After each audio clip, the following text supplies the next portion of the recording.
But meeting new people wasn't always easy.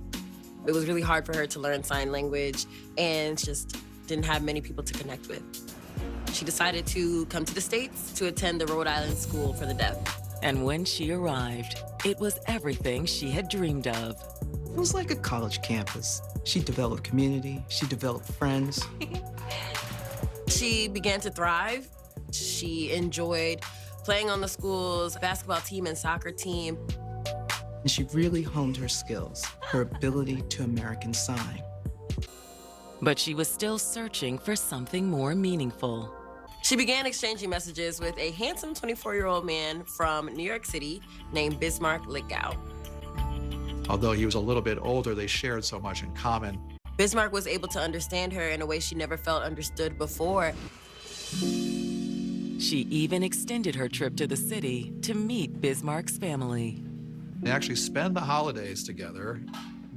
His grandmother welcomed Frances into the home and made her feel a part of their family. But as her visit drew to a close, Frances couldn't imagine her future without Bismarck. She's so smitten by this new boyfriend of hers, and she decides that she doesn't want to go back to Rhode Island. So he asked her to stay, and Frances agreed. She knew she found the man that she was going to spend the rest of her life with. So she put her education on hold and made the move to New York.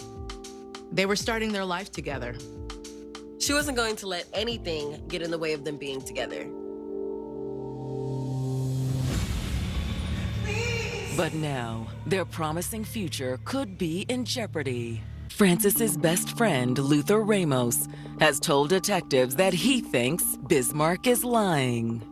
Bismarck had made it seem as though everything was perfect, but when Luther spoke to police, he gave a completely different story. According to Luther, he'd been there for Frances since the beginning of her relationship with Bismarck. Luther didn't feel comfortable allowing Frances to travel to New York City alone. When Miss Pellerano made the decision to go down to New York to meet Bismarck for the first time, Luther went with her. Luther says he wishes he'd been wrong. But it wasn't long after her move to the city that Frances and Bismarck started having problems. As the relationship progressed, she started to tell him more about what she was experiencing. Bismarck wanted to know everywhere she went, what she did, who was she involved with. She was explaining to him that Bismarck was controlling. Sometimes he was very possessive, even abusive. Frances felt trapped, and she knew she needed to get out of there. He felt like he was running out of time. So he acted quickly. That night, after his grandmother went to sleep, Bismarck confronted Frances.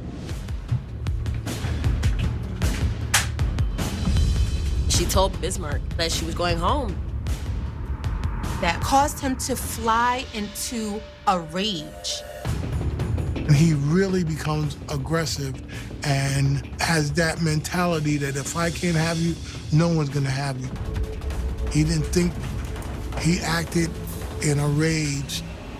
He was intent on ensuring that Frances felt the pain that he was feeling inside. Frances was stabbed over 38 times with a fatal stab wound right in the heart. With every stab, he remembered the betrayal. How dare Frances want to leave him? Then, once she was dead, Bismarck tried to hide what he'd done. He had cleaned up the room and hid her body in a plastic drum that he found in the complex's basement. Every day he thought about, what am I gonna do with this? Before he could get rid of the body, though, he was committed to the hospital. Bismarck's grandmother had just made a frantic call to 911. They found Frances. She found the body of Frances in the apartment where the two of them had lived. And not in the condition they'd hoped. She was getting laundry from the guest room when she noticed something unusual. There was a mysterious blue storage drum she'd never seen before. It was a huge barrel, maybe about a 50-gallon barrel. So she took a look.